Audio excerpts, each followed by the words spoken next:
ನಾನಿಲ್ಲಿ ಪಲಾವ್ ಮಾಡೋದು ಹೇಗೆ ಅಂತ ತೋರಿಸ್ತಾ ಇದ್ದೀನಿ. ತುಂಬ ಟೇಸ್ಟಿಯಾಗಿರುತ್ತೆ. ಈ ರೀತಿ ಮಾಡಿ ನೋಡಿ. ನಾನಿಲ್ಲಿ ತರಕಾರಿಗಳ್ನ ತೋರಿಸ್ತಾ ಇದ್ದೀನಿ. 5ರಿಂದ 6 ಬೆಳ್ಳುಳ್ಳಿ ಜಜ್ಜಿ ಇಟ್ಕೊಂಡಿದ್ದೀನಿ, ಬಿಡಿಸಿರೋ ಬೆಳ್ಳುಳ್ಳಿನ. ಮತ್ತು ಬೀನ್ಸು, ಕ್ಯಾರೆಟು, ಗೆಡ್ಡೆಕೋಸು, ಹಸಿ ಬಟಾಣಿ, 1 ಈರುಳ್ಳಿ ಕಟ್ ಮಾಡಿ ಇಟ್ಕೊಂಡಿದ್ದೀನಿ. ಕರಿಬೇವಿನಲ್ಲೇ ತೊಗೊಂಡಿದ್ದೀನಿ 8ರಿಂದ 10. ನಾನಿಲ್ಲಿ ರುಬ್ಕೊಳ್ಳೋಕ್ಕೆ ತೆಂಗಿನಕಾಯಿ, ಮಸಾಲೆ ಪುಡಿ 1 ಸ್ಪೂನು, ಕೊತ್ತಂಬರಿ ಸೊಪ್ಪು, 4 ಮೆಣಸಿನ್ಕಾಯಿ, ಚಕ್ಕೆ, ಲವಂಗ ಸ್ವಲ್ಪ, ಮತ್ತು ಬೆಳ್ಳುಳ್ಳಿ ಇಟ್ಕೊಂಡಿದ್ದೀನಿ. ಮತ್ತು ಅರ್ಧ ಟೊಮೊಟೊ ಕಟ್ ಮಾಡಿ ಇಟ್ಕೊಂಡಿದ್ದೀನಿ. ಟೊಮೊಟೊ ಜಾಸ್ತಿ ಹಾಕೋಂಗಿಲ್ಲ, ಅರ್ಧ ಹಾಕಿದ್ರೆ ಸಾಕಾಗುತ್ತೆ. ಮತ್ತು ಪಲಾವ್ ಎಲೆನ ಒಗ್ಗರಣೆಗೆ ಹಾಕ್ಕೊತೀನಿ ನಾನು. ನೋಡಿ, ಪ್ಯಾರಲಾಗಿ 1 ಲೀಟ್ರಷ್ಟು ನೀರು ಕುದಿಲಿಕ್ಕೆ ಇಟ್ಟಿದ್ದೀನಿ. ಇಲ್ಲಿ 5ರಿಂದ 6 ಸ್ಪೂನಷ್ಟು ಎಣ್ಣೆ ಹಾಕ್ಕೊಂಡು ಕುಕ್ಕರಲ್ಲಿ ಬಿಸಿ ಮಾಡ್ಕೊಂಡಿದ್ದೆ. ಈಗ ನಾನು ಒಂದು ಚಿಕ್ಕ ಸ್ಪೂನಷ್ಟು ಸಾಸಿವೆ ಹಾಕ್ಕೊಂಡೆ. ಮತ್ತು ಈಗ ಈರುಳ್ಳಿ, ಕರಿಬೇವಿನ ಎಲೆ, ಬೆಳ್ಳುಳ್ಳಿ ಹಾಕ್ಕೊಂಡೆ.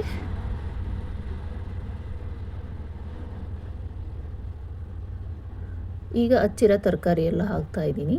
ತರಕಾರಿ ಎಲ್ಲ ಆಯಿಲಲ್ಲಿ ಚೆನ್ನಾಗಿ ಫ್ರೈ ಆಗಬೇಕು. ಈಗ ನೋಡಿ, ಕಾಯಿ, ಕೊತ್ತಂಬರಿ ಸೊಪ್ಪು, ಮೆಣಸಿನಕಾಯಿ, ಚಕ್ಕೆ, ಲವಂಗ, ಬೆಳ್ಳುಳ್ಳಿ ಮತ್ತು ಮಸಾಲೆ ಪುಡಿ ಇಷ್ಟು ಹಾಕಿ ಪೇಸ್ಟ್ ಮಾಡಿಕೊಂಡು ಈಗ ಅದು ಮಿಕ್ಸಿಗೆ ನೀರು ಹಾಕ್ಕೊಂಡು ಉಪ್ಪು ಹಾಕ್ತಾಯಿದ್ದೀನಿ. ಮತ್ತು ಅರ್ಧ ಟೊಮೊಟೊ ಜಾಸ್ತಿ ಹಾಕ್ಬಾರ್ದು. ಗೆಡ್ಡೆಕೋಸು, ಕ್ಯಾರೆಟ್ ಎಲ್ಲ ಸ್ವೀಟ್ ಇರುತ್ತಲ್ಲ, ಅದಕ್ಕೆ ಜಾಸ್ತಿ ಇದಾಗಿಬಿಡುತ್ತೆ. ಟೊಮೊಟೊ ಅರ್ಧ, ಚಿಕ್ಕ ಟೊಮೊಟೊದಲ್ಲಿ ಅರ್ಧ ಸಾಕಾಗುತ್ತೆ. ನೋಡಿ, ಇಲ್ಲಿ ನಾನು ತೊಳೆದಿಟ್ಕೊಂಡಿರೋ ರೈಸ್ ಹಾಕ್ತಾಯಿದ್ದೀನಿ. ಈಗ ಒಂದು ಕುದಿ ಬರಲಿ. ರುಚಿಗೆ ತಕ್ಕಷ್ಟು ಉಪ್ಪು, ನೀವು ಎಷ್ಟು ಜನಕ್ಕೆ ಮಾಡ್ತಾ ಇರೋದ್ರ ಮೇಲೆ ಡಿಪೆಂಡ್ ಆಗುತ್ತೆ. ನಾನಿಲ್ಲಿ ಅರ್ಧ ನಿಂಬೆಹಣ್ಣು ಹಿಂಡ್ಕೊತಾ ಇದ್ದೀನಿ. ನಿಂಬೆಹಣ್ಣು ಹಾಕೋದು ಎಕ್ಸ್ಟ್ರಾ ಟೇಸ್ಟ್ ಕೊಡುತ್ತೆ.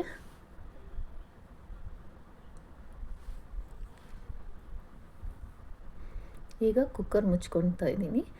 2 ವಿಷಲ್ ಸಾಕಾಗುತ್ತೆ, 3 ವಿಷಲ್ ಹಾಕಿಸ್ಬಾರ್ದು, 2 ಸಾಕಾಗುತ್ತೆ. ಮೊಸರು ಬಜ್ಜಿಗೆ ನಾನಿಲ್ಲಿ ಪ್ಯಾರಲಾಗಿ ಈರುಳ್ಳಿ ಮತ್ತು ಟೊಮೊಟೊ ಮತ್ತು ಕೊತ್ತಂಬರಿ ಸೊಪ್ಪು ಹಚ್ಚಿಟ್ಕೊಂಡಿದ್ದೀನಿ. ನೋಡಿ, 2 ವಿಷಲ್ ಸಾಕಾಗುತ್ತೆ. ಮೊಸರನ್ನ ಹಾಕ್ಕೊತಾ ಇದ್ದೀನಿ. ಅದಕ್ಕೆ ಹಚ್ಚಿಟ್ಕೊಂಡಿರೋದು ಈರುಳ್ಳಿ, ಕೊತ್ತಂಬರಿ ಸೊಪ್ಪು, ಟೊಮೊಟೊ ಹಾಕ್ಕೊಂಡು ಸ್ವಲ್ಪ ಸಾಲ್ಟ್ ಹಾಕಿ ಮಿಕ್ಸ್ ಮಾಡಿ ಇಡ್ತೀನಿ.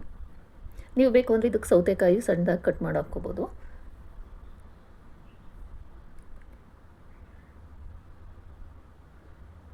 ಕುಕ್ಕರ್ ಓಪನ್ ಮಾಡ್ತಾ ಇದ್ದೀನಿ. ನೋಡಿ, ತರಕಾರಿ ಎಲ್ಲ ಈಗ ಮೇಲೆ ಬಂದಿರುತ್ತೆ. ನಾವು ಮಿಕ್ಸ್ ಮಾಡಬೇಕು. ಕುಕ್ಕರ್ ಏನಿದ್ರು ನಾವು ಓಪನ್ ಮಾಡಿದಾಗ ಎಲ್ಲ ಮಿಕ್ಸ್ ಮಾಡಿ ಇನ್ನೊಂದು ಸಲ ಕ್ಲೋಸ್ ಮಾಡಿ 1 ನಿಮಿಷ ಬಿಡಬೇಕು. ಆ ಕುಕ್ಕರ್ ಬಿಸಿಗೇನೆ ತುಂಬ ಚೆನ್ನಾಗಿ ಪಲಾವು ಸೆಟ್ಟಾಗಿರುತ್ತೆ. ನೀವು ಫಸ್ಟ್ ಟೈಮ್ ಓಪನ್ ಮಾಡಿದಾಗೇ ಅದು ತರಕಾರಿ ಮೇಲೆ ಮಸಾಲ ಮೇಲಿದ್ದಂಗೆ ಇರುತ್ತೆ. ಮಿಕ್ಸ್ ಮಾಡಿ ಒಂದು ಸಲ ತಿರ್ಗಾ ಮುಚ್ಚಬೇಕು. ಆ ಕುಕ್ಕರ್ ಬಿಸಿಗೇ ತಿರುಗೆಲ್ಲ ನೀರು ಡ್ರೈ ಆಗಿ ನೀಟಾಗಿ ಆಗಿರುತ್ತೆ. ತರಕಾರಿನೂ ಎಲ್ಲ ಮಿಕ್ಸ್ ಆಗಿರುತ್ತೆ. ನೋಡಿ, ಈಗ ಚೆನ್ನಾಗಿ ತಿರುಗಿಸ್ಕೊಂಡು ಸರ್ವ್ ಮಾಡೋದಷ್ಟೇ. ತುಂಬ ಅಂದರೆ ತುಂಬ ಟೇಸ್ಟಾಗಿರುತ್ತೆ. ನೀವು ಈ ಥರ ಮಾಡಿ ನೋಡಿ, ಆವಾಗ ನೀವೇ ಹೇಳ್ತೀರಾ. ತುಂಬ ಉದುರಾಗಿ ಹೋಟೆಲ್ ಥರ ಡ್ರೈ ಆಗಿ ಮಾಡಿದ್ರೆ ಚೆನ್ನಾಗಿರಲ್ಲ ಪಲಾವು. ಈ ಥರನೇ ಇರಬೇಕು, ಆಗ ತುಂಬ ಚೆನ್ನಾಗಿರುತ್ತೆ.